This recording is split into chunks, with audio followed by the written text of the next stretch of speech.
코로나19 관련 KTN 속보입니다. 월도미터의 오늘인 5일 오후 1시 26분 기준 확진 환자 122만 3,231명, 사망자는 7만 1,107명으로 집계됐습니다.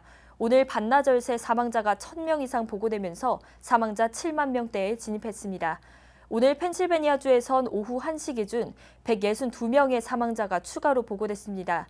뉴저지와 뉴욕에 이어 신규 사망자 증가세가 높게 나타나고 있습니다. 미국 전역에서 뉴욕주의 코로나19 확산세가 가장 심각한 건 익히 알고 있는 사실이지만 생각보다 심각합니다.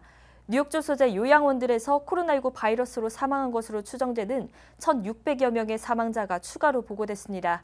이들은 확진 판정을 받지 않았던 것으로 알려졌습니다. 뉴욕타임스의 보도에 따르면 지난 3일 발표된 자료 기준 뉴욕주 요양원에서 사망한 숫자는 기존 집계치인 3,125명에서 1,600여 명의 추가 사망자가 보고돼 4,811명으로 집계됐습니다. 한편 요양원 사망자는 1,600여 명의 사망자가 추가 집계되었음에도 불구하고 뉴욕주 내 사망자의 약 25%만을 차지하고 있습니다. 조지아주 보건당국의 오늘 오후 12시 25분 발표에 따르면 주내 확진 환자는 29,598명, 사망자는 1,258명, 입원 환자는 5,591명으로 집계됐습니다.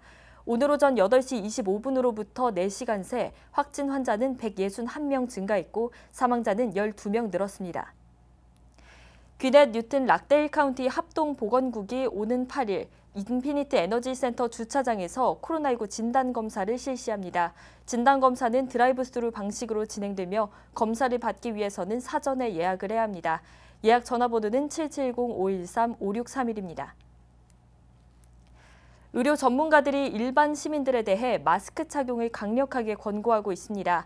메리베스 섹스톤 에모리 대학 약학과 교수는 WSB-TV와의 인터뷰를 통해 마스크 착용을 통해 코로나19 확산을 방지할 수 있다고 언급했습니다. 또한 공공장소에서 마스크 착용을 하지 않을 경우 코로나19 확산으로 이어질 수 있다고 지적했습니다. 한편 조지아주는 지난 4월 30일부로 특정 분야를 제외하고 자택 대피령을 해제했으며 많은 주민들은 주말을 맞아 공원 등에서 마스크 착용 없이 다니는 모습을 쉽게 볼 수 있습니다.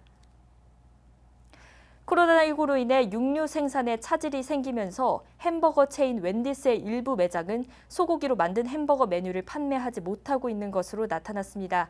금융회사 스테판스의 조사에 따르면 5,500개의 미국 내 웬디스 매장 중 약 1,000개는 치킨버거 관련 메뉴만 판매하고 있는 것으로 나타났습니다. 웬디스는 신선 육류 사용을 세일즈 포인트로 삼는 만큼 육류 생산에 더 큰 영향을 받고 있는 것으로 알려졌습니다.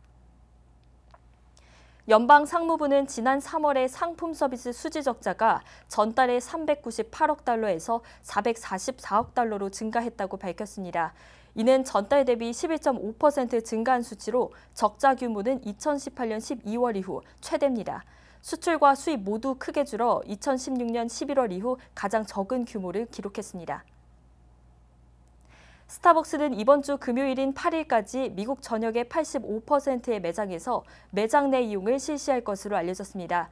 6월에도 추가적으로 개장할 것으로 보입니다. 일부 매장은 테이크아웃까지만 허용할 것으로 보입니다. 더 자세한 소식은 KTN 저녁 뉴스를 통해 전해드리겠습니다. KTN 속보는 KTN 유튜브 다시 보기를 통해 재시청하실 수 있습니다. 이상으로 KTN 속보를 마칩니다.